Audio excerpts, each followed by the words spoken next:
How's it going, everyone? Welcome back. Hope everyone is having a lovely day. So, Blue Jacket fan, Blue Jacket action. Gotta talk a little bit about these Blue Jackets.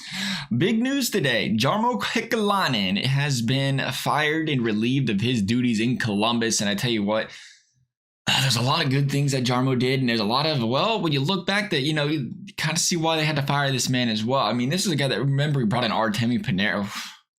If there was one thing Jarmo knew how to do, he knew how to fleece the Chicago Blackhawks. Oh, was he good at it?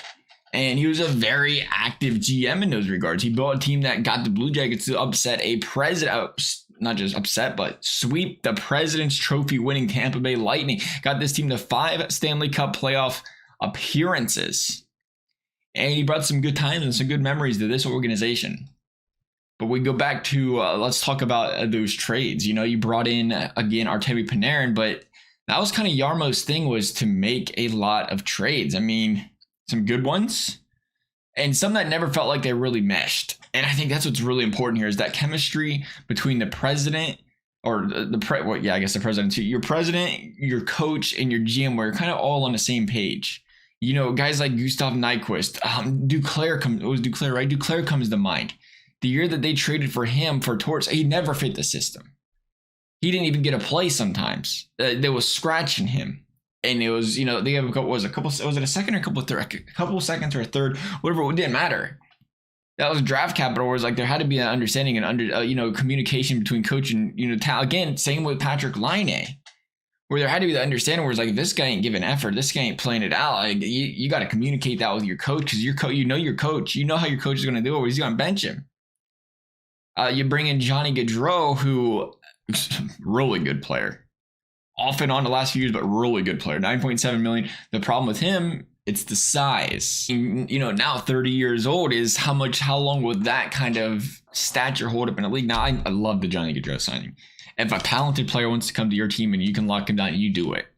But stuff like that's going to glare out now when you're firing a GM, you're firing a GM and your team's struggling.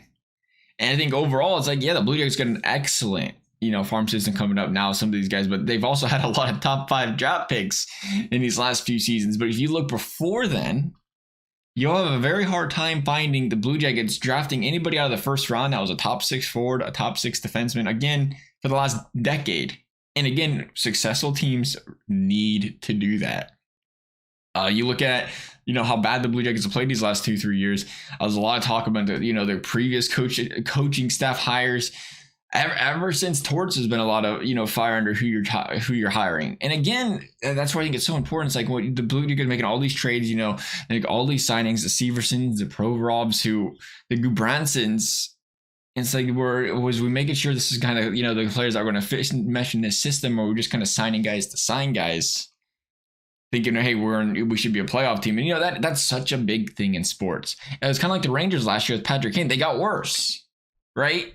Just because you bring a guy in doesn't necessarily mean he fits your team and your system and your scheme. Vegas won it with, they had Jack Eichel, but you don't need a superstar team if they ain't going to play well together. And that's so important as a GM, as your GM, your coach. That chemistry is so important to be there to understand what your coach is trying to do and what you need to do to complement that.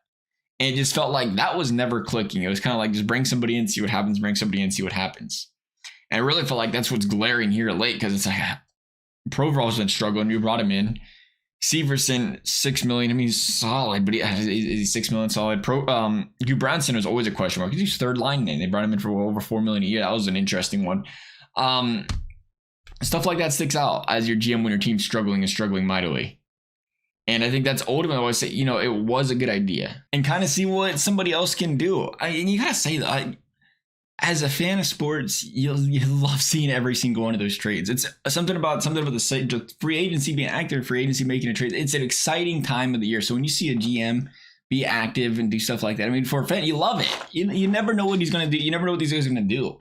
And it keeps you excited in the offseason. It keeps you excited where it feels like you got to give him credit. He was always trying.